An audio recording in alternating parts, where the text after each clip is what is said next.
नमस्कार दोस्तों, आपका हमारे YouTube चैनल में स्वागत है। पशु परिचर के लिए हमने नई टेस्ट सीरीज चालू की है। 10 दिन में आप पशु परिचर की तैयारी कर सकते हैं। इसमें फर्स्ट रिवीजन द्वारा मॉडल पेपर तैयार किए गए हैं। आप मॉडल पेपर को जल्दी जल्दी 1 या 2 बार 3 बार जितनी बार हो सके फर्स्ट रिवीजन कीजिए और इसमें आप कम समय में अच्छी तैयारी कर पाएंगे। और आपने यदि अगर चैनल को सब्सक्राइब नहीं किया तो चैनल को सब्सक्राइब कर लीजिए, वीडियो को लाइक कीजिए, शेयर कीजिए।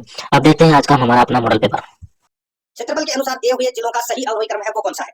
दोस्तों क्षेत्रफल के अनुसार दिए हुए जिलों का सही अवरोही क्रम कौन सा है, जिसमें जैसलमेर, नागौर और टोंक दे रखा है। सबसे पहले तो आपको इनका जो क्षेत्रफल है वो दोस्तों पता होना चाहिए। दोस्तों जैसलमेर जिले का क्षेत्रफल ये तो सभी को पता होगा दोस्तों 38,401 वर्ग किलोमीटर, ये दोस्तों जैसलमेर जिले का क्षेत्रफल है। उसके बाद में दोस्तों आप साइज के हिसाब से याद रख सकते हैं, नागौर बड़ा है तो टोंक छोटा हो जाएगा। यहाँ पे नागौर जिले का जो क्षेत्रफल है वो दोस्तों 17,718 वर्ग किलोमीटर है, ये दोस्तों नागौर का क्षेत्रफल है। टोंक का जो क्षेत्रफल है वो दोस्तों 7,194 वर्ग किलोमीटर है, ये दोस्तों टोंक का क्षेत्रफल है। अवरोही क्रम अपने को बताना था, ये अवरोही क्रम दोस्तों पहले से यहाँ पर दे रखा है। इस प्रश्न का जो फुट पास में अगर अपन उत्तर देखें तो 1 2 3 बिल्कुल सही है। यहाँ पे सी नंबर का जो ऑप्शन है वो इसका राइट आंसर हो जाएगा।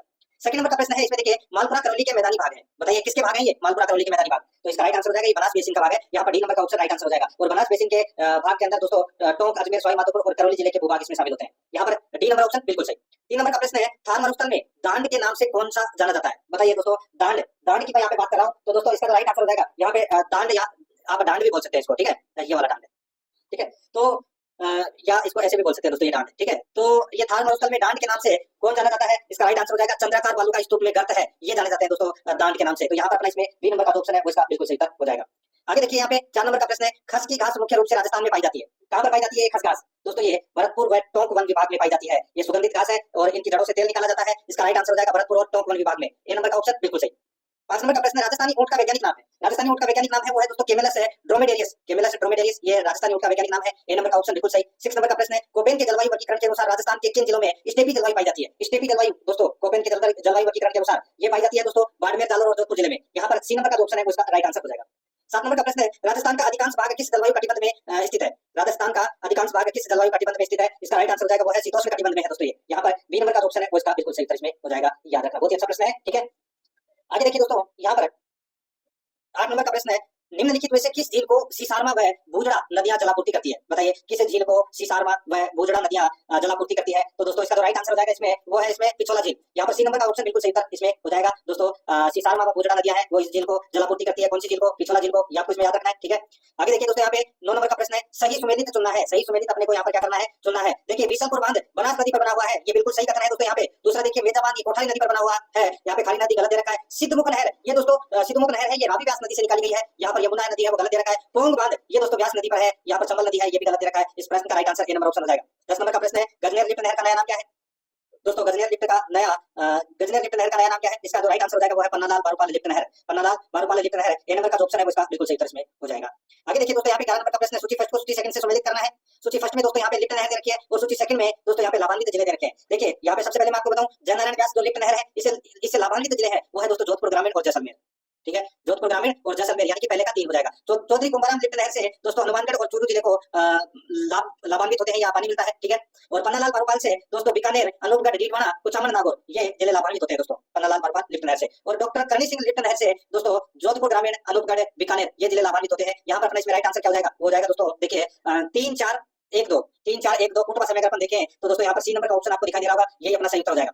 12 नंबर का प्रश्न है, भारत की 2011 की जनगणना के अनुसार राजस्थान के किस जिले में जनसंख्या की वृद्धि दर सबसे अधिक थी, तो दोस्तों जनसंख्या की वृद्धि दर सबसे अधिक है वो कहां पर थी, सभी को पता है दोस्तों बाड़मेर में सर्वाधिक जनसंख्या वृद्धि दर थी, ठीक है, कितनी थी, तो दोस्तों 32.5%, ये आपको इसमें याद रखना है। और बाड़मेर से कम थी जैसलमेर में 31.8%, ये भी आपको इसमें याद रखना है। यहाँ पर इस प्रश्न का right answer A number option हो जाएगा।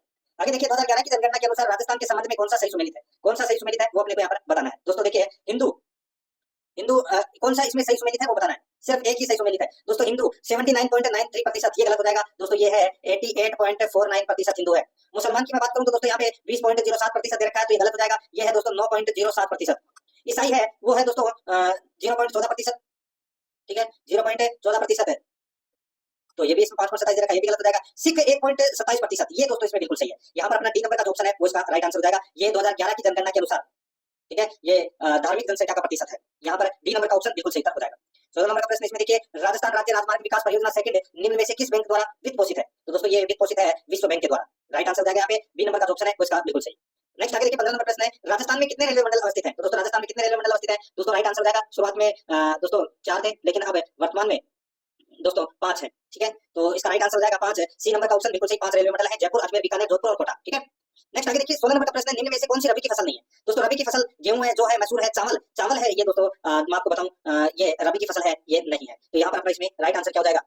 ए नंबर का जो ऑप्शन है वो इसका बिल्कुल सही उत्तर इसमें हो जाएगा, याद रखना। बहुत ही अच्छा प्रश्न है। देखिए ये जो चावल है, ठीक है, ये खरीफ की फसल है।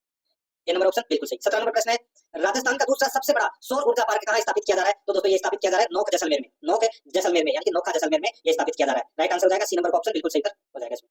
नेक्स्ट आगे देखिए, महाराजा श्री उम्मेद मिल्स राजस्थान में कहां पर स्थित है? तो दोस्तों ये स्थित है कहां पर? उम्मेद मिल्स, ये सूती वस्त्र मिल है और ये पाली में स्थित है दोस्तों। यहाँ पर बी नंबर का ऑप्शन बिल्कुल सही हो जाएगा। आगे देखिए, जवालीपुर, शाकंभरी, श्रीमान जैसे प्राचीन नगरों का उल्लेख किस शिलालेख में? दोस्तों यहाँ पर बात हो रही है कि ये जो नाम दे रखे हैं यहाँ पे जवालीपुर, शाकंभरी, श्रीमान, ये प्राचीन नगरों का जो उल्लेख है वो कौन से शिलालेख में इनका उल्लेख मिलता है? इसका जो राइट आंसर हो जाएगा वो है बिजोलिया शिलालेख में। यहाँ पर सी नंबर का ऑप्शन है वो इसका बिल्कुल सही इसमें हो जाएगा। आगे देखिए, आहड़ का उत्खनन कार्य किसके नेतृत्व में संपादित हुआ? तो दोस्तों ये संपादित हुआ एचडी साखलिया के नेतृत्व में, एचडी साखलिया के नेतृत्व में। यहाँ पर सी नंबर का ऑप्शन बिल्कुल सही इसमें हो जाएगा। और ये आहड़ सभ्यता है, ये कहां पर है? उदयपुर में है। और ये आयड़ नदी यानी कि बेटा नदी के किनारे ये स्थित है। और ये ताम्र पाषाणी सभ्यता है, ठीक है, ये भी आपको इसमें याद रखना है। आगे देखिए 21 नंबर का प्रश्न है, मत्स्य महाजनपद की राजधानी कौन सी थी? तो दोस्तों मत्स्य जनपद की जो राजधानी थी वो थी दोस्तों विराटनगर। ए नंबर ऑप्शन बिल्कुल सही। 22 नंबर का प्रश्न है, निम्नलिखित में से कौन प्रतापगढ़ का शासक नहीं रहा? दोस्तों प्रतापगढ़ का शासक इनमें से कौन सा नहीं रहा? यहाँ पर देखिए महारावत प्रताप सिंह रहे, सूरजमल रहे, लेकिन रंजीत सिंह नहीं रहे। यहाँ पर डी नंबर का जो ऑप्शन है वो इसका बिल्कुल सही था इसमें हो जाएगा। दोस्तों महाराणा मोकल के पुत्र और कुंभा के भाई सेमकरण द्वारा 1433 ईस्वी में प्रतापगढ़ राज्य की स्थापना है वो की गई थी, ठीक है, ये आपको इसमें याद रखना है। आगे देखिए दोस्तों, यहाँ पे 23 नंबर का प्रश्न है, मुगल बादशाह अकबर की राजस्थान के राजाओं के साथ मित्रता और वैवाहिक संबंधों की नीति को किस रूप में नामित किया गया था?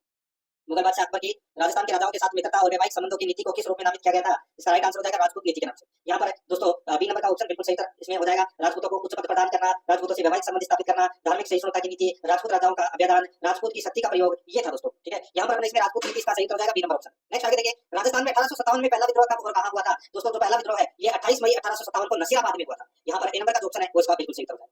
25 नंबर का प्रश्न है, बिजोलिया के किसान आंदोलन को गांधी जी ने आशीर्वाद दिया था। तो दोस्तों गांधी जी ने आशीर्वाद है ये कहां और कब दिया था? राइट आंसर हो जाएगा दोस्तों 1920 के नागपुर अधिवेशन में दोस्तों गांधी जी ने बिजोलिया किसान आंदोलन को आशीर्वाद दिया था। यहाँ पर इसमें ए नंबर का ऑप्शन राइट आंसर हो जाएगा। आप सभी को पता होगा दोस्तों ये 44 वर्षों तक बिजोलिया किसान आंदोलन चला था। 1897 से लेकर 1941 तक ये बिजोलिया किसान आंदोलन चला था। ए नंबर ऑप्शन बिल्कुल सही। आगे देखिए, भील क्षेत्र में बाबूजी के नाम से जाना जाता है। दोस्तों भील क्षेत्र में बाबूजी के नाम से यानी कि आदिवासियों का मसीहा कहा जाता था दोस्तों किसको? तो दोस्तों मोतीलाल तेजावत को। यहाँ पर दोस्तों आदिवासियों का मसीहा या बाबूजी के नाम से मोतीलाल तेजावत को जाना जाता है। यहाँ पर बी नंबर ऑप्शन बिल्कुल सही। देखिए जमनालाल बजाज ने स्थापना की थी। दोस्तों जमनालाल बजाज ने स्थापना किसकी की थी? इसका जो सही उत्तर हो जाएगा वो है दोस्तों जयपुर प्रजामंडल की स्थापना की थी जमनालाल बजाज ने, ठीक है दोस्तों, इसका right answer A number option हो जाएगा। आगे देखिए, राजस्थान का एकीकरण कितने चरणों में पूरा हुआ? तो दोस्तों राइट आंसर हो जाएगा 7 चरणों में पूरा हुआ था दोस्तों राजस्थान का एकीकरण। यहाँ पर सी नंबर ऑप्शन बिल्कुल सही। आगे देखिए, जेल में अन्याय के खिलाफ भूख हड़ताल करने के कारण मारवाड़ लोक परिषद के किस नेता की मृत्यु 19 जून 1942 को हुई? दोस्तों नाम तो सुना ही होगा आपने, बाल मुकुंद बिस्सा, ठीक है, ये हिस्सा नहीं बिस्सा, ठीक है दोस्तों, बाल मुकुंद बिस्सा की जो मृत्यु है भूख हड़ताल के कारण जेल में हुई थी। यहाँ पर अपना इसमें डी नंबर का जो ऑप्शन है वो इसका बिल्कुल सही इसमें हो जाएगा। आगे देखिए दोस्तों, यहाँ पे 30 नंबर का प्रश्न है। देखिए किस ग्रंथकार ने अपने ग्रंथों का नाम बीकानेर महाराजा अनूप सिंह के नाम पर रखा था? दोस्तों इसका राइट आंसर हो जाएगा वो है भाव भटने। दोस्तों जैसे भाव भटने कौन कौन से ग्रंथ लिखे तो मैं आपको बताऊं दोस्तों, अनूप संगीत रत्नाकर, अनूप संगीत विलास, अनूप कुंस, ठीक है, ये ऐसे ग्रंथ लिखे थे और अनूप सिंह के नाम पर लिखे थे। यहाँ पर इसका राइट आंसर हो जाएगा ए नंबर ऑप्शन सही, भाव भट्ट। आगे देखिए, बड़ा क्या है दोस्तों? बड़ा क्या है? तो ये विवाह पर आयोजित भोज है दोस्तों, ये बड़ा। यहाँ पर ए नंबर ऑप्शन बिल्कुल सही हो जाएगा। 32 नंबर प्रश्न, चरणदासी संप्रदाय की प्रधान पीठ कहाँ है? तो दोस्तों ये प्रधान पीठ है ये दिल्ली में है दोस्तों, कहाँ पर है? दिल्ली में। Right answer A number option हो जाएगा। आगे देखिए, संत पीर शाह अली और तुकनगीर ने 400 साल पहले मेवाड़ में किस ख्याल की रचना की थी? बहुत ही अच्छा प्रश्न है दोस्तों। संत पीर शाह अली जो कि मध्य प्रदेश के थे, ठीक है, और तुकनगीर ने दोस्तों मेवाड़ में तुरा कलंकी ख्याल की रचना की थी। राइट आंसर हो जाएगा यहाँ पे सी नंबर का ऑप्शन बिल्कुल सही। 34 नंबर का प्रश्न है, इसमें देखिए निम्नलिखित को यानी कि सूची फर्स्ट को सूची सेकंड से सम्मिलित करना है। सूची फर्स्ट में कपड़े हैं और सूची सेकंड में दोस्तों देखिए, सूची फर्स्ट में कपड़े और गहने दे रखे हैं और सूची सेकंड में अन्य नाम यानी कि उनके अन्य नाम है वो क्या है? दोस्तों यहाँ पर देखिए सूची फर्स्ट में अंगरखी का अन्य नाम क्या है? तो दोस्तों इसको बोलते हैं भुगतरी। क्या बोलते हैं? भुगतरी बोलते हैं दोस्तों, ठीक है। और ताराबाद क्या है? तब दोस्तों ताराबाद की ओढ़नी होती है, तो ये ओढ़नी हो जाएगा। और फलिया किसको बोलते हैं? तो दोस्तों फलिया पगड़ी को बोलते हैं, तो यहाँ पर इसका पगड़ी हो जाएगा। यानी कि अपना इसमें राइट आंसर क्या हो जाएगा? 3-1-2 कौन से ऑप्शन में है? यहाँ पर देखिए सी नंबर का ऑप्शन दे रखा है, ये अपना सही उत्तर हो जाएगा। आगे देखिए, पोत हाकर सरी आभूषण कहाँ पहना जाता है? दोस्तों पोत हाकर सरी आभूषण कहाँ पहना जाता है? ये पहना जाता है दोस्तों गले में पहना जाता है। सी नंबर का ऑप्शन बिल्कुल सही उत्तर हो जाएगा। गले में पहने जाने वाला ये आभूषण है, सी नंबर ऑप्शन सही उत्तर। 36 नंबर का प्रश्न है, रागमंजरी एवं रागमाला जैसे प्रसिद्ध संगीत ग्रंथों के रचयिता कौन थे? तो दोस्तों रागमाला एवं रागमंजरी इन ग्रंथों के जो रचयिता थे वो थे दोस्तों पुंडरीक विठल। यहाँ पर ए नंबर का ऑप्शन बिल्कुल सही हो जाएगा। आगे देखिए, निम्नलिखित में से किस वाद्य यंत्र को भेरी भी कहा जाता है? भेरी भी कहा जाता है। भेरी किसको कहा जाता है? दोस्तों ये कहा जाता है मुंगल को। किसको कहा जाता है? मुंगल को, सॉरी भुंगल है, ठीक है, भुंगल क्या है दोस्तों? ये भुंगल है। भुंगल को दोस्तों भेरी कहा जाता है, भुंगल वाद्य यंत्र को। और ये एक सुशीर वाद्य यंत्र है जो फूंक देकर बजाया जाता है, ठीक है, इसे रणबेरी भी कहा जाता है, ये भी आपको इसमें याद रखना है। राइट आंसर हो जाएगा यहाँ पे भुंगल। आगे देखिए सूची फर्स्ट को सूची सेकंड से संबंधित करना है। सूची फर्स्ट में कुलदेवी है और सूची सेकंड में जाति दे रखी है। दोस्तों करनी माता किसकी कुलदेवी है? तो करनी माता चारणों की कुलदेवी है। सकराई माता है ये किसकी कुलदेवी है? तो दोस्तों ये खंडेलवाल की कुलदेवी है। आई माता है ये दोस्तों सिरडी जाति की कुलदेवी है और नारायणी माता नाई जाति की कुलदेवी है। यहाँ पर इस प्रश्न का राइट आंसर हो जाएगा 4 3 2 1। कोटवा समय अपने को उत्तर देना था, तो यहाँ पर इसमें सी नंबर का जो ऑप्शन है वो इसका बिल्कुल सही उत्तर हो जाएगा। 39 नंबर का प्रश्न है, कौन से लोक देवता को ऊंटों के देवता के रूप में पूजा जाता है? तो दोस्तों राइट आंसर हो जाएगा यहाँ पे बाबूजी। यहाँ पर ए नंबर का जो ऑप्शन है वो इसका बिल्कुल सही। तो ऊंटों के देवता किसको कहते हैं? बाबूजी को। ए नंबर ऑप्शन बिल्कुल सही। 40 नंबर का प्रश्न इसमें देखिए, कनफटे जोगी डमरू एवं सारंगी वाद्य यंत्रों के साथ किस देवी के गीत गाते हैं? कनफटे जोगी डमरू एवं सारंगी वाद्य यंत्रों के साथ किस देवी के गीत गाते हैं? इसका सही उत्तर हो जाएगा वो है दोस्तों जिन माता की। ठीक है, यहाँ पर ए नंबर का जो ऑप्शन है वो इसका बिल्कुल सही उत्तर इसमें हो जाएगा, याद रखना है आपको। नेक्स्ट आगे देखिए यहाँ पे 41 नंबर का प्रश्न, निम्नलिखित में से किसे कोल्लू फड़ौदी का प्रमुख वार्षिक मेला समर्पित है? बताइए। कोल्लू मंडे नाम तो सुना ही होगा दोस्तों। कोल्लू मंडे में किसका मंदिर है? तो दोस्तों बाबूजी का है। तो यहाँ पर अपना इसमें राइट आंसर क्या हो जाएगा? बाबूजी। बी नंबर ऑप्शन बिल्कुल सही। आगे देखिए, निम्नलिखित में से कौन सी चित्रशैली गीत गोविंद पर आधारित चित्रों के लिए जानी जाती है? इसका सही उत्तर हो जाएगा दोस्तों वो है इसमें मेवाड़। यहाँ पर बी नंबर का ऑप्शन बिल्कुल सही उत्तर इसमें हो जाएगा। बहुत ही अच्छा प्रश्न है। आगे देखिए यहाँ पे, किस वर्ष में राजस्थान में पहली हस्तशिल्प नीति जारी की गई थी? तो दोस्तों हस्तशिल्प नीति पहली ये जारी की गई थी दोस्तों 2022 में। 17 सितंबर 2022 को दोस्तों पहली हस्तशिल्प नीति है वो जारी की गई थी। यहाँ पर अपना सी नंबर का ऑप्शन बिल्कुल सही। 44 नंबर का प्रश्न, निम्नलिखित में से कौन सा किला गढ़बिटली के नाम से जाना जाता है? तो दोस्तों गढ़बिटली के नाम से तारागढ़ का किला है वो जाना जाता है, जो कि अजमेर में है। यहाँ पर सी नंबर का ऑप्शन बिल्कुल सही हो जाएगा। आगे देखिए, निम्नलिखित सूची फर्स्ट विरासत और सूची सेकंड में स्थान के साथ मिलान करें और नीचे दिए गए कोड से सही उत्तर को अपने को यहाँ पर चुनना है। दोस्तों गजनेर महल कहाँ पर है? तो दोस्तों गजनेर महल बीकानेर में है, किराड़ू मंदिर बाड़मेर में है और जग मंदिर उदयपुर में है। तो यहाँ पर कुट भाषा की अगर मैं बात करूं तो इस प्रश्न का राइट आंसर क्या हो जाएगा? 3 1 2 3 1 2। तो यहाँ पर अपने इसमें सी नंबर का ऑप्शन बिल्कुल सही उत्तर इसमें हो जाएगा। आगे देखिए, मेवाड़ राजघराने के अंत्येष्टि स्थल का नाम क्या है? मेवाड़ राजघराने के अंत्येष्टि स्थल का नाम क्या है? इसका राइट आंसर हो जाएगा वो है दोस्तों महासते। क्या नाम है? महासते। याद रखना दोस्तों, मैं यहाँ पे बता रहा हूँ यानी कि महासते या महासती आप बोल सकते हैं। जैसे कि दोस्तों मेवाड़ के महाराणा अमर सिंह और इसके परवर्ती शासकों की जो छत्रियां हैं वो आज उदयपुर में है, जिन्हें महासतिया या दोस्तों महासत्य के नाम से जाना जाता है। ठीक है, तो यहाँ पर अपना इसमें राइट आंसर क्या हो जाएगा? सी नंबर ऑप्शन बिल्कुल सही। आगे देखिए, विजय स्तंभ पर किसकी मूर्ति बनी हुई है? तो दोस्तों इसका राइट आंसर हो जाएगा इसमें विष्णु की मूर्ति बनी हुई है। ए नंबर का ऑप्शन बिल्कुल सही हो जाएगा। नेक्स्ट आगे देखिए, निम्नलिखित में से कौन सा लोक नृत्य गुर्जर समुदाय से संबंधित है? गुर्जर समुदाय से संबंधित कौन सा नृत्य है? दोस्तों नाम तो सुना ही होगा आपने, चरी नृत्य। और चरी नृत्य दोस्तों किशनगढ़ व अजमेर क्षेत्र में गुर्जर महिलाओं द्वारा मांगलिक अवसरों पर दोस्तों चरी जो एक बर्तन होता है उसमें दीपक जलाकर सिर के ऊपर रखकर नृत्य किया जाता है। फल्गुबाई है वो प्रसिद्ध चरी नृत्यांगना है, सभी को पता होगा। डी नंबर का ऑप्शन बिल्कुल सही हो जाएगा। 49 नंबर प्रश्न, किस लोक नाट्य की प्रस्तुति के समय इसके मुख्य गीतों का संबंध चौमासा वर्षा ऋतु का वर्णन एवं गणपति वंदना से है? बताइए, किस लोक नाट्य की प्रस्तुति के समय इसके मुख्य गीतों का संबंध चौमासा वर्षा ऋतु का वर्णन एवं गणपति वंदना से है? इसका सही उत्तर हो जाएगा वो है दोस्तों रम्मत। यहाँ पर बी नंबर का जो ऑप्शन है वो इसका बिल्कुल सही उत्तर हो जाएगा। ठीक है, जो रम्मत है इसका अर्थ होता है खेल, और इसे खेलने वाले को खेलार कहते हैं या दोस्तों रमतिये भी कहते हैं इसे। राइट आंसर हो जाएगा बी नंबर ऑप्शन बिल्कुल सही। 50 नंबर प्रश्न है, ऐतिहासिक स्थल जमालीपुर की आधुनिक पहचान है? दोस्तों जमालीपुर किसका प्राचीन नाम था? दोस्तों ये प्राचीन नाम था जालोर का। यहाँ पर ए नंबर का ऑप्शन बिल्कुल सही हो जाएगा। नेक्स्ट आगे देखिए, अब अपने साइंस से संबंधित प्रश्न शुरू हो गया। अभी तक अपने राजस्थान कला संस्कृति इतिहास और ज्योग्राफी से संबंधित 50 प्रश्न पढ़े थे। ठीक है, अब देखिए यहाँ पे 25 प्रश्न अपन जनरल साइंस से संबंधित पढ़ेंगे। देखिए, किसी दिए गए धातु की तार की विद्युत प्रतिरोधकता निर्भर करती है, तो ये किस पर निर्भर करती है? तो दोस्तों ये उसके पदार्थ की प्रकृति पर, उसके पदार्थ की प्रकृति पर निर्भर करती है दोस्तों, विद्युत प्रतिरोधकता निर्भर। ठीक है, तो यहाँ पर अपने इसमें डी नंबर का ऑप्शन राइट आंसर हो जाएगा। आगे देखिए 52 नंबर का प्रश्न है, जब हम सेब को टुकड़ों में काटते हैं तो कुछ समय बाद सतह का रंग भूरा हो जाता है, यह कारण है? तो दोस्तों यह एक क्या है? तो दोस्तों ये एक रासायनिक परिवर्तन है। ये बी नंबर का ऑप्शन है वो इसका बिल्कुल सही उत्तर हो जाएगा, क्योंकि सेब में उपस्थित आयरन का ऑक्सीकरण हो जाता है। ठीक है, तो यहाँ पर अपने इसमें राइट आंसर क्या हो जाएगा? ये रासायनिक परिवर्तन है, बी नंबर ऑप्शन सही। आगे देखिए, पुराने चित्रों का संरक्षण किस ऑक्सीकारक के द्वारा किया जा सकता है? तो दोस्तों ये किया जाता है दोस्तों H2O2 के द्वारा दोस्तों पुराने चित्रों का संरक्षण किया जा सकता है। यहाँ पर बी नंबर का ऑप्शन राइट आंसर हो जाएगा। अब ये H2O2 क्या है? तो ये हाइड्रोजन पेरोक्साइड है दोस्तों। ये क्या है? Hydrogen peroxide. तो यहाँ पर अपने इसमें बी नंबर का ऑप्शन बिल्कुल सही। 54 नंबर का प्रश्न है, जब एक धातु पानी के साथ अभिक्रिया करती है तो कौन सी गैस निकलती है? तो दोस्तों कौन सी गैस निकलती है? तो उसमें पानी के साथ अभिक्रिया करती है। ठीक है, तो दोस्तों उसमें हाइड्रोजन गैस निकलती है। यहाँ पर डी नंबर का ऑप्शन बिल्कुल सही था, इसमें हो जाएगा हाइड्रोजन। ठीक है, आगे देखिए यहाँ पे निम्नलिखित में से कौन सुमेलित नहीं है? कौन सुमेलित नहीं है वो अपने को मित्रों यहाँ पर बताना है। दोस्तों देखिए, मैग्नीशियम आतिशबाजी, दोस्तों यहाँ पर देखिए धातु दी गई है और उनका उपयोग दे रखा है। मैग्नीशियम का उपयोग दोस्तों आतिशबाजी के लिए किया जाता है, बिल्कुल सही बात है। यूरेनियम का उपयोग दोस्तों परमाणु बम बनाने के लिए किया जाता है, बिल्कुल सही है। पोटेशियम का जो उपयोग है वो इलेक्ट्रिक बल्ब, ये गलत हो जाएगा दोस्तों। पोटेशियम का जो उपयोग है वो उर्वरक के लिए किया जाता है दोस्तों, और जिंक का उपयोग है वो गलवनीकरण के लिए किया जाता है, बिल्कुल सही है। यहाँ पर सी नंबर का ऑप्शन राइट आंसर हो जाएगा। आगे देखिए, 18 कैरेट सोने में होता है, कितना प्रतिशत सोना होता है 18 कैरेट में? दोस्तों आप निकाल सकते हैं, जैसे कि एक शुद्ध कैरेट कितना होता है? तो दोस्तों शुद्ध होता है 24 कैरेट। ठीक है, और जो जैविक सोना होता है वो 22 कैरेट में बनता है। आप 18 कैरेट में भी बनवा सकते हो उसको। ठीक है, तो यहाँ पे 18/24 × 100 कर लीजिए। ठीक है, तो यहाँ पर काट लीजिए इसको दोस्तों। ये 6 से ये 4 बार कट गया, ये 6 से 3 बार कट गया, ये 4 से 100 है, ये 25 बार कट गया, तो 25 × 3 75% सोना होता है दोस्तों 18 कैरेट में। यहाँ पर डी नंबर ऑप्शन बिल्कुल सही। आगे देखिए, धातुओं में आमतौर पर सबसे बाहरी सतह में इलेक्ट्रॉन होते हैं, तो सबसे बाहरी सतह में इलेक्ट्रॉन होते हैं दोस्तों, इसका राइट आंसर हो जाएगा 5, 6, 7 या 8 होते हैं। यहाँ पर इसमें सही उत्तर हो जाएगा बी नंबर का ऑप्शन बिल्कुल सही उत्तर हो जाएगा। दोस्तों देखिए, धातु इलेक्ट्रॉन ग्राही होते हैं, ये इलेक्ट्रॉन ग्रहण करके दोस्तों ऋणायन बनाते हैं। इनके बाहरी कोश में आमतौर पर 4 से 8 इलेक्ट्रॉन होते हैं, यानी कि 5 से 7, 8 होते हैं। यहाँ पर बी नंबर ऑप्शन बिल्कुल सही उत्तर हो जाएगा। 58 नंबर का प्रश्न इसमें देखिए, गर्म विधि से किसी तेल या वसा के साबुनीकरण के लिए विलियन काम में लिया जाता है। तो बताइए कौन सा विलियन है वो काम में लिया जाता है दोस्तों। गर्म विधि से तेल या वसा के साबुनीकरण के लिए कौन सा विलियन काम में लिया जाता है? इसका राइट आंसर हो जाएगा दोस्तों वो है KOH और NaOH। यानी कि दोस्तों मैं आपको बताऊं यहाँ पे दोस्तों, ये देखिए तेल और वसा में दोस्तों ये मौजूद होता है ट्राइग्लिसराइड। ये जलीय NaOH और KOH के साथ अभिक्रिया करते हैं। तो यहाँ पर अपने इसमें राइट आंसर क्या हो जाएगा? डी नंबर का ऑप्शन बिल्कुल सही, ए और बी दोनों।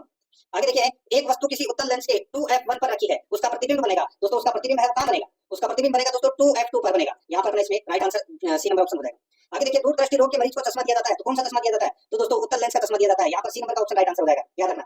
नेक्स्ट आगे देखिए, 61 नंबर प्रश्न है, प्रकाश के वर्ण विक्षेपण का उदाहरण है। प्रकाश के वर्ण विक्षेपण का उदाहरण है वो क्या है? तो दोस्तों वो है प्रिज्म से प्राप्त स्पेक्ट्रम। प्रिज्म से प्राप्त स्पेक्ट्रम, यहाँ पर सी नंबर का ऑप्शन है वो इसका बिल्कुल सही हो जाएगा। आगे देखिए, वाहनों के अग्रदीपों यानी कि हेडलाइटों में किस प्रकार के दर्पण का इस्तेमाल होता है? तो कौन से प्रकार का दर्पण का इस्तेमाल होता है? तो दोस्तों परवलयी दर्पण का इस्तेमाल होता है दोस्तों, ठीक है, हेडलाइटों में। यहाँ पर डी नंबर का ऑप्शन बिल्कुल सही तरह इसमें हो जाएगा, याद रखना, ठीक है। आगे देखिए, यहाँ पे 63 नंबर प्रश्न है, दीर्घ दृष्टि वाले व्यक्ति के लिए निकट बिंदु होता है। बताइए दीर्घ दृष्टि वाले व्यक्ति के लिए निकट बिंदु क्या होता है? तो निकट बिंदु होता है दोस्तों 25 सेंटीमीटर से अधिक। यहाँ पर ए नंबर का ऑप्शन बिल्कुल सही तरह इसमें हो जाएगा। नेक्स्ट आगे देखिए, प्रकाश की एक किरण परावर्ती समतल सतह पर सतह के साथ 56 डिग्री के कोण पर आपतित होती है, परावर्तन कोण का मान होगा। प्रकाश की एक किरण परावर्ती समतल सतह पर सतह के साथ 56 डिग्री के कोण पर आपतित होती है, परावर्तन कोण का मान होगा। इसका राइट आंसर हो जाएगा वो है 34 डिग्री। यहाँ पर दोस्तों इसका राइट आंसर हो जाएगा ए नंबर ऑप्शन बिल्कुल सही। दोस्तों देखिए, अपन मैं बात करूं अपवर्तन कोण का, तो यहाँ पर दोस्तों सीधा सा है 90 डिग्री में से 56 है वो घटा दीजिए, 34 आएगा, वही अपना सही हो जाएगा, ये नंबर ऑप्शन सही। आगे देखिए, समतल दर्पण के प्रतिबिंब के लिए कौन सा कथन असत्य है? कौन सा कथन असत्य है? दोस्तों देखिए, प्रतिबिंब हमेशा वास्तविक होता है, ये कथन इसमें दोस्तों बिल्कुल सही है, बी नंबर का ऑप्शन बिल्कुल सही हो जाएगा। आगे देखिए, 66 नंबर का प्रश्न है, अंतरिक्ष यात्री को आकाश दिखाई देता है। अंतरिक्ष यात्री को आकाश दिखाई देता है, तो दोस्तों ये देता है काला, ठीक है, काला दिखाई देता है अंतरिक्ष यात्री को आकाश। यहाँ पर डी नंबर ऑप्शन बिल्कुल सही। नेक्स्ट आगे देखिए, यहाँ पे कौन सी ग्रंथि केवल यौवन तक सक्रिय रहती है? तो दोस्तों वो रहती है थाइमस ग्रंथि। थाइमस ग्रंथि केवल यौवन तक ही सक्रिय रहती है, क्योंकि दोस्तों थाइमस ग्रंथि है ये दोनों फेफड़ों के बीच, पसलियों के बीच स्थित होती है, ठीक है, और यौवन प्रारंभ होते होते यहाँ सुपड़ने लगती है और बाद में त्वचा का रूप ले लेती है। यहाँ पर बी नंबर ऑप्शन बिल्कुल सही। आगे देखिए, मस्तिष्क का सेरिबेलम भाग संबंधित है, तो दोस्तों ये संबंधित है संतुलन से संबंधित है, ये ए नंबर का ऑप्शन बिल्कुल सही हो जाएगा, संतुलन से संबंधित। आगे देखिए, मस्तिष्क किसकी आपूर्ति के लिए रक्त पर निर्भर होता है? तो दोस्तों ये निर्भर होता है ऑक्सीजन या ऑक्सीजन व ग्लूकोज, ऑक्सीजन है वह ग्लूकोज की आपूर्ति के लिए रक्त पर निर्भर होता है मस्तिष्क से। यहाँ पर अपना सी नंबर का ऑप्शन बिल्कुल सही इसमें हो जाएगा, ये आपको इसमें याद रखना है, ठीक है। आगे देखिए, यहाँ पे 70 नंबर का प्रश्न है, प्रेरक तंत्रिकाएं उद्दीपनों को पहुंचाती है। प्रेरक तंत्रिकाएं उद्दीपनों को पहुंचाती है, तो दोस्तों ये केंद्रीय तंत्रिका तंत्र से अंगों तक पहुंचाती है। यहाँ पर इसमें राइट आंसर हो जाएगा बी नंबर ऑप्शन सही। 71 नंबर प्रश्न है, निम्न में से कौन सा समुच्चय संचारी रोगों को निरूपित करता है? कौन सा समुच्चय संचारी रोगों को निरूपित करता है? तो दोस्तों देखिए, मियादी बुखार, स्वाइन फ्लू, मलेरिया, पोलियो, तो यहाँ पर अपना इसमें राइट आंसर हो जाएगा बी नंबर ऑप्शन सही।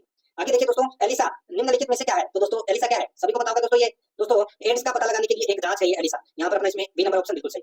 आगे देखिए, एंटीबॉडी स्रावित होती है, तो दोस्तों एंटीबॉडी स्रावित होती है, ये स्रावित होती है दोस्तों बी लिम्फोसाइट द्वारा, बी लिम्फोसाइट द्वारा एंटीबॉडी स्रावित होती है। यहाँ पर बी नंबर का ऑप्शन बिल्कुल सही हो जाएगा, ठीक है। नेक्स्ट आगे देखिए, यहाँ पे 74 नंबर का प्रश्न है, गुणसूत्र में क्रोमेटिस जिस बिंदु पर संलग्न होते हैं उस बिंदु का नाम क्या है? तो दोस्तों उस बिंदु का नाम है सेंट्रोमियर। क्या नाम है? सेंट्रोमियर। यहाँ पर एक नंबर का ऑप्शन है वो इसका बिल्कुल सही इसमें हो जाएगा। 75 नंबर प्रश्न है, मानव जाति में बच्चे के लिंग का निर्धारण कैसे होता है? मानव जाति में बच्चे के लिंग का निर्धारण कैसे होता है? तो दोस्तों ये होता है पिता के आने वाले एक्स अथवा वाई गुणसूत्र द्वारा। यहाँ पर डी नंबर का ऑप्शन है वो इसका बिल्कुल सही इसमें हो जाएगा। आगे देखिए, पेरिस पैरा ओलंपिक 2024 में अवनी लेखरा ने किस खेल में गोल्ड मेडल जीता? तो दोस्तों कौन से खेल में गोल्ड मेडल जीता? दोस्तों पेरिस पैरा ओलंपिक में अवनी लेखरा ने दोस्तों शूटिंग में यानी कि निशानेबाजी में। तो यहाँ पर अपना इसमें राइट आंसर हो जाएगा बी नंबर का ऑप्शन है वो इसका बिल्कुल सही हो जाएगा। इनमें से कौन सी परियोजना जापान इंटरनेशनल कॉर्पोरेशन एजेंसी के सहयोग से चलाई जा रही है?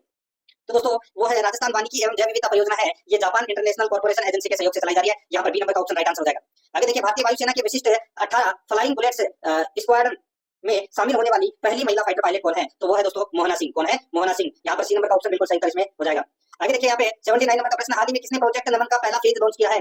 प्रोजेक्ट नमन का पहला फेज लॉन्च किया है किसने? तो ये किया है दोस्तों इंडियन आर्मी ने। यहाँ पर बी नंबर का ऑप्शन बिल्कुल सही इसमें हो जाएगा, याद रखना, ठीक है। और ये जो प्रोजेक्ट है ये रक्षा पेंशन भोगियों, पूर्व सैनिकों और उनके परिवारों के सहयोग और सेवाएं प्रदान करने के लिए काम करती है। यहाँ पर बी नंबर ऑप्शन बिल्कुल सही। आगे देखिए, पंचायती राज मंत्रालय ने सामाजिक परिवर्तन के लिए प्रणालियों को मजबूत करने के उद्देश्य से किसके साथ समझौता किया है? तो दोस्तों ये समझौता किया है यूनिसेफ इंडिया के साथ। यहाँ पर सी नंबर का ऑप्शन बिल्कुल सही हो जाएगा, यूनिसेफ इंडिया के साथ, ठीक है। आगे देखिए दोस्तों, यहाँ पे 81 नंबर का प्रश्न है, राष्ट्रपति द्रौपदी मुर्मू ने विश्व शांति बुद्ध विहार का उद्घाटन कहाँ किया? राष्ट्रपति द्रौपदी मुर्मू ने विश्व शांति बुद्ध विहार का उद्घाटन कहाँ किया? दोस्तों ये किया कहाँ पर? तो ये महाराष्ट्र में किया दोस्तों। यहाँ पर बी नंबर का ऑप्शन है वो इसका बिल्कुल सही, महाराष्ट्र में। आगे देखिए दोस्तों, हाल ही में भारत ने किस देश के साथ पर्यटन के क्षेत्र में सहयोग बढ़ाने के लिए समझौता ज्ञापन पर हस्ताक्षर किए? तो दोस्तों इसका सही हो जाएगा वो है मलेशिया में। यहाँ पर बी नंबर का ऑप्शन बिल्कुल सही हो जाएगा, मलेशिया। आगे देखिए, ग्लोबल फिनटेक फेस्ट 2024 का आयोजन कहाँ किया गया? दोस्तों ये आयोजन किया गया कहाँ पर? तो ये मुंबई में आयोजन किया गया दोस्तों इसका, ठीक है। यहाँ पर ए नंबर का ऑप्शन बिल्कुल सही तरह में हो जाएगा। नेक्स्ट आगे देखिए, एक राष्ट्र एक चुनाव किस समिति की सिफारिश पर किया गया है? बहुत ही अच्छा प्रश्न है दोस्तों, एक राष्ट्र एक चुनाव किस समिति की सिफारिश पर किया गया है? सही उत्तर हो जाएगा वो है दोस्तों रामनाथ कोविंद की सिफारिश के आधार पर। यहाँ पर ए नंबर का ऑप्शन बिल्कुल सही तरह में हो जाएगा, याद रखना, ठीक है। आगे देखिए, यहाँ पे राष्ट्रीय खेल दिवस प्रतिवर्ष कब मनाया जाता है? तो दोस्तों ये मनाया जाता है 29 अगस्त को मनाया जाता है, ये राष्ट्रीय खेल दिवस है, ये भी आपको इसमें याद रखना है, ठीक है। आगे देखिए दोस्तों, यहाँ पे देखिए अब अपन यहाँ पे 15 प्रश्न है वो मैथ से संबंधित पढ़ेंगे, 10 प्रश्न अपने करंट अफेयर से संबंधित पढ़िए। देखिए एक वस्तु को अंकित मूल्य पर 20% छूट के बाद 120 रुपए में बेचा गया, यदि छूट नहीं दी जाती तो इस पर 20% का लाभ होता। वस्तु का क्रय मूल्य है वो अपने को यहाँ पर ज्ञात करना है। दोस्तों यहाँ पर देखिए अंकित मूल्य पर 20% की छूट के बाद 120 रुपए में बेचा गया, यानी कि सीधा सा है वस्तु कितने की है 150 रुपए की। 150 अंकित मूल्य है, अगर अपन 20% की छूट देते हैं यानी कि 150 का 20% कितना होता है तो दोस्तों 30 रुपए, ठीक है। और 30 150 में से 30 घटाया तो कितना आ गया 120। तो यहाँ पर देखिए क्या क्या बोल रहा है कि एक वस्तु का अंकित मूल्य 20% छूट के बाद 120 में बेचा गया, तो 120 में बेचा गया, बिल्कुल सही है, 120 यहाँ पर आ गया। यदि छूट नहीं दी जाती तो इस पर 20% का लाभ होता। वस्तु का क्रय मूल्य है वो अपने को यहाँ पर ज्ञात करना है। दोस्तों अब यहाँ पर आप देख सकते हैं इसके अंदर 20% यानी कि वस्तु का क्रय मूल्य है वो अपने को यहाँ पर ज्ञात करना है। दोस्तों देखिए क्रय मूल्य अपने पास ये आ चुका है। अब इसके अंदर अपन क्या करेंगे, क्रय मूल्य बराबर है 150 अंकित मूल्य, ठीक है, इंटू 100 बटे 100 प्लस 20 यानी कि 120। आप इसको ऐसे भी कर सकते हैं, ठीक है। तो यहाँ पर दोस्तों इसका जो राइट आंसर है इसको अपन काटेंगे, ठीक है। 150 इंटू 100 बटे 120 करेंगे तो दोस्तों यहाँ पर 125 रुपए आ जाएगा इसका, ठीक है, क्रय मूल्य। तो यहाँ पर अपना इसमें बी नंबर का ऑप्शन बिल्कुल सही हो जाएगा। 87 नंबर का प्रश्न है, इसमें देखिए दो संख्याओं का अनुपात 5:4 है, यदि पहली संख्या का 40% 12 है तो दूसरी संख्या का प्रतिशत क्या होगा, ये अपने को यहाँ पर बताना है। दोस्तों देखिए अब यहाँ पे पहली संख्या का 40% अगर 12 है तो 80% कितना हुआ, 80% दोस्तों इसमें 24 हुआ, ठीक है। और फिर दोस्तों 100% में अब 80 गए तो कितने बचे 12, 20%।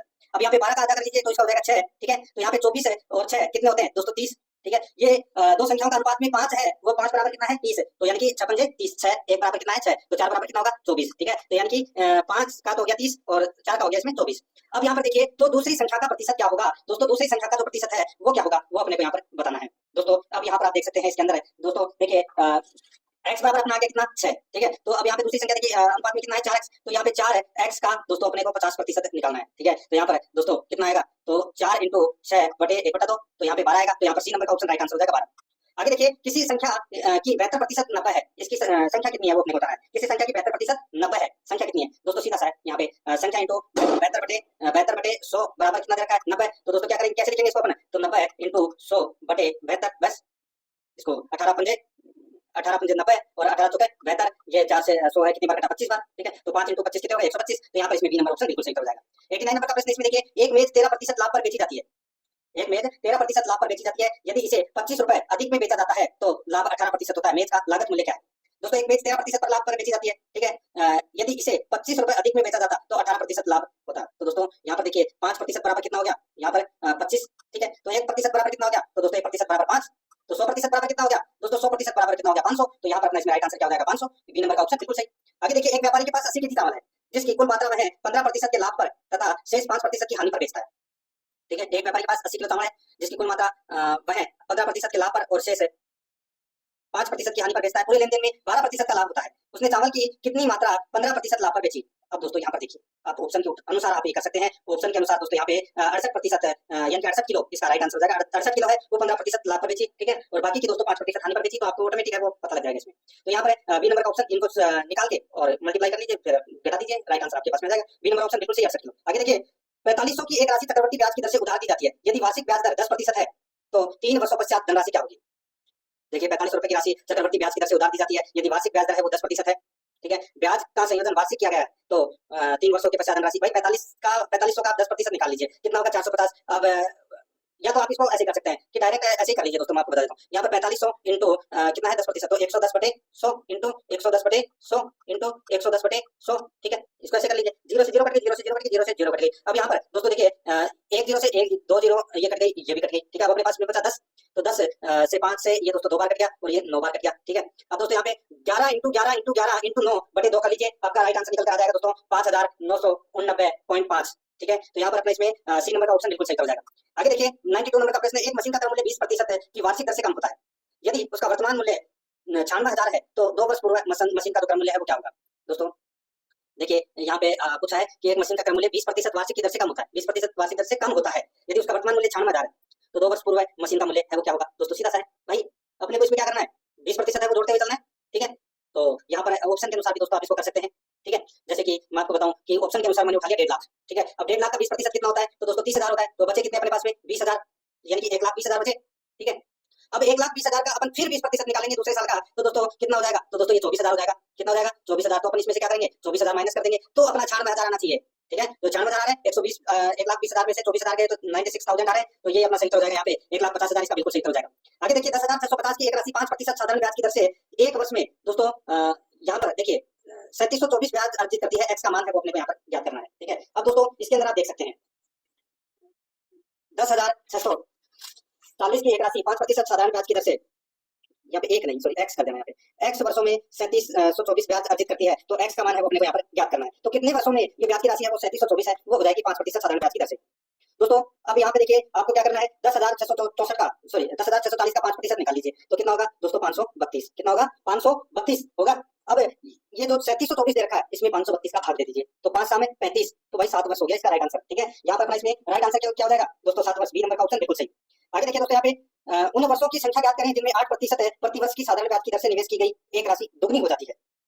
दोस्तों उन वर्षों की संख्या ज्ञात करें जिनमें 8% प्रति वर्ष की साधारण ब्याज की दर से निवेश की गई राशि दुगनी हो जाती है। दोस्तों राइट आंसर क्या हो जाएगा इसमें, वो है कौन सा दोस्तों, देखिए दुगनी है वो 8 वर्षों में, 100 में 8 का भाग दे दीजिए, कितना आएगा 12.5% साधारण ब्याज की यहाँ पे बात की गई है, तो यहाँ पर सी नंबर का ऑप्शन राइट आंसर हो जाएगा। आगे देखिए 14, 17, 34, 42 प्रत्येक में से छोटी संख्या कौन सी घटाई जाए कि इस प्रकार प्राप्त संख्याएं समानुपाती हो।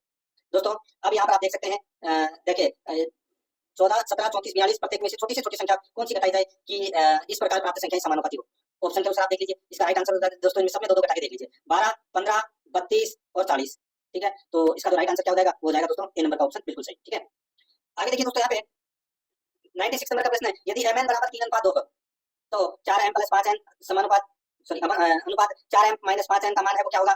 दोस्तों यहाँ पर ऑप्शन के अनुसार कर लीजिए, यहाँ पे 11:1 राइट आंसर हो जाएगा, m की जगह 11 रख लीजिए और n की जगह 1 रख लीजिए, राइट आंसर निकल कर आ जाएगा दोस्तों यहाँ पे डी नंबर का ऑप्शन बिल्कुल सही। 97 नंबर प्रश्न है, यदि एक 12 वर्ष के लड़के को नए लड़के से बदलते हैं तो 18 लड़कों की औसत आयु 1.5 बढ़ जाती है, नए लड़के की आयु है वो क्या है वो अपने को यहाँ पर ज्ञात करना है। देखिए 18 लड़कों की जो कुल आयु वृद्धि है वो 18 इंटू दोस्तों 1.5 करना है। ठीक है, तो कितना हो गया दोस्तों, ये हो गया 27 वर्ष। ठीक है, अब दोस्तों यहाँ पर देखिए पुराने लड़के की जो आयु है वो कितनी है, तो वो है 12 वर्ष। ठीक है, तो नए लड़के की आयु में अपन क्या करेंगे, पुराने लड़के की आयु जोड़ देंगे, तो 12 और 27 कितने होते हैं, तो दोस्तों ये होते हैं 39। ठीक है, तो यहाँ पर इसका राइट आंसर क्या हो जाएगा 39, बी नंबर का ऑप्शन बिल्कुल सही। आगे देखिए 98 नंबर प्रश्न है, एक कक्षा में 18 लड़कों का औसत वजन 52.5 केजी है और बाकी 6 लड़कों का वजन 44.5 केजी है, कक्षा के सभी लड़कों का औसत वजन है वो अपने को यहाँ पर ज्ञात करना है।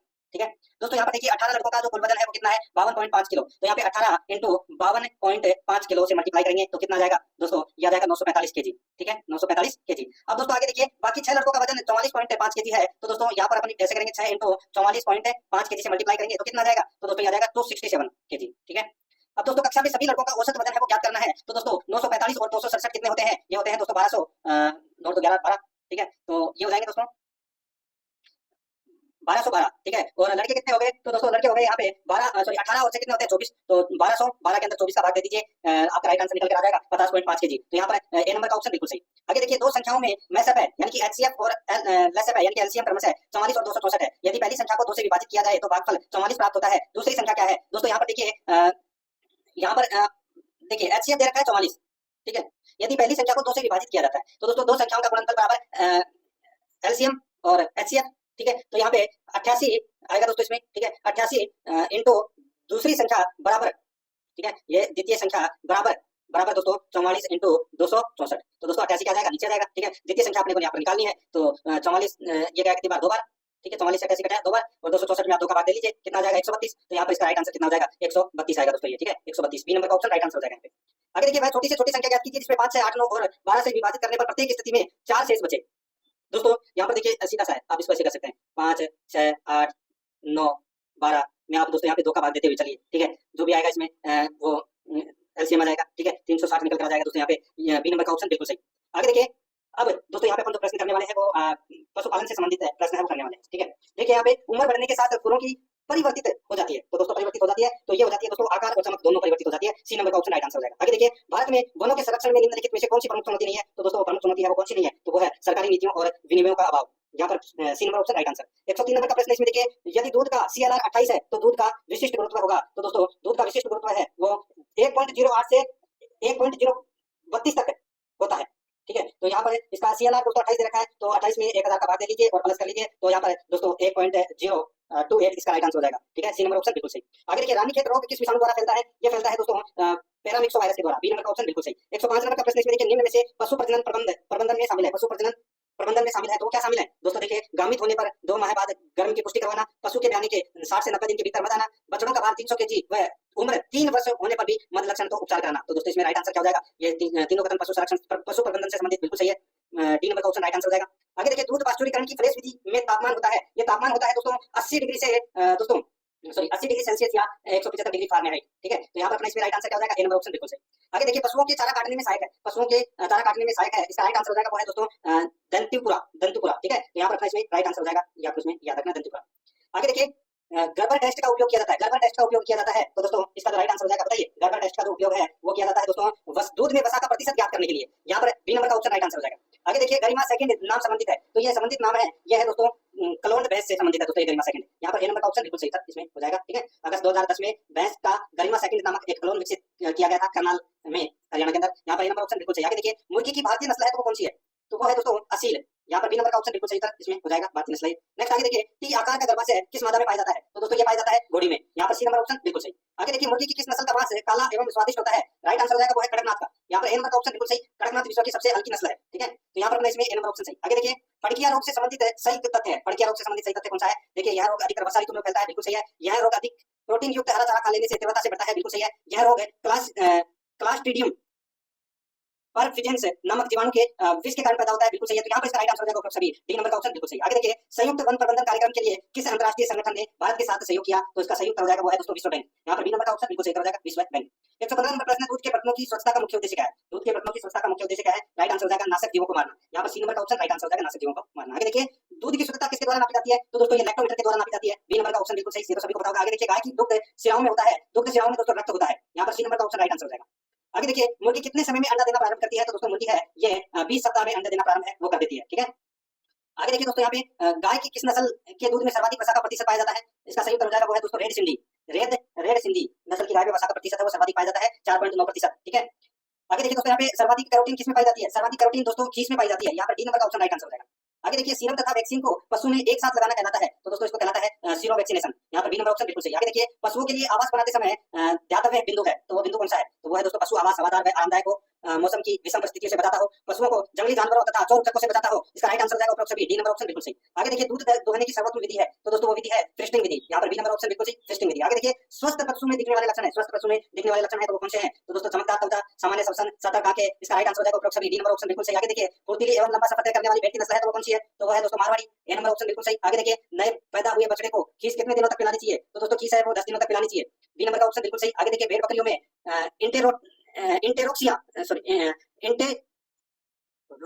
रोटोक्सिनिया रोग का जनक है, बताइए दोस्तों इसका राइट आंसर क्या हो जाएगा, वो है इसमें देखिए क्लास्ट्रीडियम परफिजेंस है, तो यहाँ पर अपने इसमें राइट आंसर हो जाएगा सी नंबर ऑप्शन बिल्कुल सही। आगे देखिए निम्नलिखित में से कौन बॉयलर की विशेषता नहीं है, कौन बॉयलर की विशेषता नहीं है, तो दोस्तों आमतौर पर वे मादा होती है, यहाँ पर सी नंबर का ऑप्शन राइट आंसर हो जाएगा। आगे देखिए वह पदार्थ जिसका उपयोग है जीवाणु रोधक है, रोगाणुनाशक है, गंधहारक है, विघ्नदाहक है तथा कृमिनाशक के रूप में किया जाता है, इसका राइट आंसर हो जाएगा वो है दोस्तों इसमें पोटेशियम परमैंगनेट यानी कि लाल दवा। ठीक है, यहाँ पर अपना डी नंबर का ऑप्शन राइट आंसर हो जाएगा। आगे देखिए मलाई रहित दूध से कौन सा घटक अधिकांशतः निकल जाता है, इसका राइट आंसर हो जाएगा वो है दोस्तों मोटा। दोस्तों यहाँ पर मलाई रहित दूध का कौन सा घटक है अधिकांशतः निकल जाता है, तो यहाँ पर डी नंबर का ऑप्शन बिल्कुल सही उत्तर हो जाएगा। दोस्तों देखिए यहाँ पे मैं आपको बताऊं मलाई रहित दूध मूलतः वसा को है वो वसा का कम प्रतिशत वाला दूध होता है। ठीक है, तो यहाँ पे वसा है वो निकल जाती है, तो यहाँ पर वसा को हटा दी जाती है, तो यहाँ पर इसका दोस्तों आप वसा कर लीजिए राइट आंसर। ठीक है, आगे देखिए दोस्तों यहाँ पे थैलेला रोग का मुख्य कारक है, थैलेला रोग का मुख्य कारक क्या है, तो दोस्तों वो है जीवाणु, यहाँ पर ए नंबर का ऑप्शन बिल्कुल सही हो जाएगा। आगे देखिए निम्न में से कौन सी गाय की संकर नस्ल है, तो दोस्तों संकर नस्ल है वो करण स्विस है, करण स्विस है, यहाँ पर अपना इसमें सी नंबर ऑप्शन बिल्कुल सही हो जाएगा, याद रखना। ठीक है, आगे देखिए मुर्गियों में होने वाला रानीखेत रोग है, मुर्गियों में होने वाला रानीखेत रोग है, तो दोस्तों ये विषाणु जनित रोग है, ए नंबर का ऑप्शन बिल्कुल सही हो जाएगा। पशुओं में रिंडर पेस्ट का टीका किस माह में लगाया जाता है, दोस्तों ये लगाया जाता है जून माह में, ए नंबर ऑप्शन बिल्कुल सही। आगे देखिए घरेलू पक्षी क्या होता है, दोस्तों घरेलू पक्षी मांस और अंडे प्राप्त करने के लिए रखा गया पक्षी, ये होता है घरेलू पक्षी, यहाँ पर सी नंबर ऑप्शन बिल्कुल सही। आगे देखिए अपशिष्ट प्रबंधन के घटक हैं, अपशिष्ट प्रबंधन के घटक दोस्तों कचरे का संग्रह, परिवहन, उपचार एवं निस्तारण, तो दोस्तों ये सभी हैं, ये अपशिष्ट प्रबंधन के घटक हैं, D number option right answer. आगे देखिए बुग्याल किसे कहते हैं, बुग्याल बोलते हैं दोस्तों किसे, तो ये ऊंची पहाड़ियों पर स्थित हरे भरे चारागाह को बुग्याल बोलते हैं, यहाँ पर बी नंबर ऑप्शन बिल्कुल सही। आगे देखिए गाय के शुद्ध दूध का अपेक्षित घनत्व कितना होता है, तो दोस्तों ये घनत्व होता है 1.028, यहाँ पर अपना इसमें सी नंबर ऑप्शन सही। आगे देखिए डेयरी गाय को दूध दोहन से धोते समय किस प्रकार के साबुन से बचना चाहिए, तो दोस्तों यहाँ पर देखिए डिटर्जेंट के साबुन से बचना चाहिए दोस्तों, यहाँ पर डी नंबर का ऑप्शन बिल्कुल सही। आगे देखिए ऊंट में गर्भकाल होता है, ऊंट में गर्भकाल होता है दोस्तों 390 से 410 दिन का। ठीक है, सी नंबर ऑप्शन बिल्कुल सही। आगे देखिए एक गाभिन गाय को गर्भाधान के कितने माह बाद गर्भकालीन आहार देना चाहिए, तो दोस्तों वो है 6 माह बाद, यहाँ पर सी नंबर का ऑप्शन बिल्कुल सही हो जाएगा। आगे देखिए निम्नलिखित में से कौन गाय की उच्च दूध उत्पादन प्रजाति है, तो दोस्तों वो है इसमें होल्स्टीन, यहाँ पर बी नंबर का ऑप्शन बिल्कुल सही हो जाएगा। आगे देखिए जमुनापारी वह बीटल प्रजाति है, तो दोस्तों ये प्रजाति है बकरी की। यहाँ पर अपना डी नंबर ऑप्शन बिल्कुल सही। आगे देखिए गाय की किस नस्ल के शरीर पर काले कत्थई व सफेद धब्बे होते हैं, तो दोस्तों वो है गिर गाय के। यहाँ पर ए नंबर का ऑप्शन बिल्कुल सही। नेक्स्ट आगे देखिए कौन सा भाग अंडवाहिनी का नहीं है, कौन सा भाग अंडवाहिनी का नहीं है, तो इसका राइट आंसर हो जाएगा दोस्तों वो है इसमें सर्विक्स, डी नंबर का ऑप्शन बिल्कुल सही। आगे देखिए इनमें से कौन सी बीमारी वुडन टंग लक्षण प्रदर्शित करती है, सही उत्तर हो जाएगा वो है दोस्तों एक्टिनोबेसिलोसिस, यहाँ पर बी नंबर ऑप्शन बिल्कुल सही। आगे देखिए रुमंती पशुओं में आमाशय का कौन सा भाग मधुमक्खी के छत्ते जैसे आकार का होता है, इसका राइट आंसर हो जाएगा वो है रेटिकुलम, बी नंबर ऑप्शन बिल्कुल सही। आगे देखिए मासाई समाज को कितनी सामाजिक श्रेणियों में विभाजित किया गया था, इसका राइट आंसर हो जाएगा वो है 2 सामाजिक श्रेणियों में, सी नंबर ऑप्शन बिल्कुल सही। आगे देखिए बर्बेर्स चरवाहे समुदाय किस क्षेत्र में पाया जाता है, तो दोस्तों ये पाया जाता है उत्तरी पश्चिमी अफ्रीका में, यहाँ पर सी नंबर का ऑप्शन बिल्कुल सही हो जाएगा, बिल्कुल सही तो इसमें हो जाएगा। दोस्तों आपने पशु परिचर का मॉडल पेपर देखा। हमारे सभी मॉडल पेपर प्ले लिस्ट में तैयार है। आप वहां से प्ले लिस्ट में से अपने पुराने मॉडल पेपर भी देख सकते हैं। सभी मॉडल पेपर प्ले लिस्ट में है। आप एक एक दो करके सभी मॉडल पेपर को फर्स्ट रिवीजन कर लीजिए। ये फर्स्ट रिवीजन से इसके अंदर जितने भी सवाल है आपको कम समय में जल्दी से जल्दी तैयारी मिलेगी। 10 दिन में हमारा टारगेट है, 10 दिन में पूरा कोर्स कंप्लीट करा दिया जाएगा। इसके अंदर आप हमारे मॉडल पेपर को देख करके अपनी तैयारी मजबूत कर सकते हैं। वीडियो देखने के लिए आपका बहुत बहुत धन्यवाद। चैनल को सब्सक्राइब कर लीजिए अगर सब्सक्राइब नहीं किया है तो।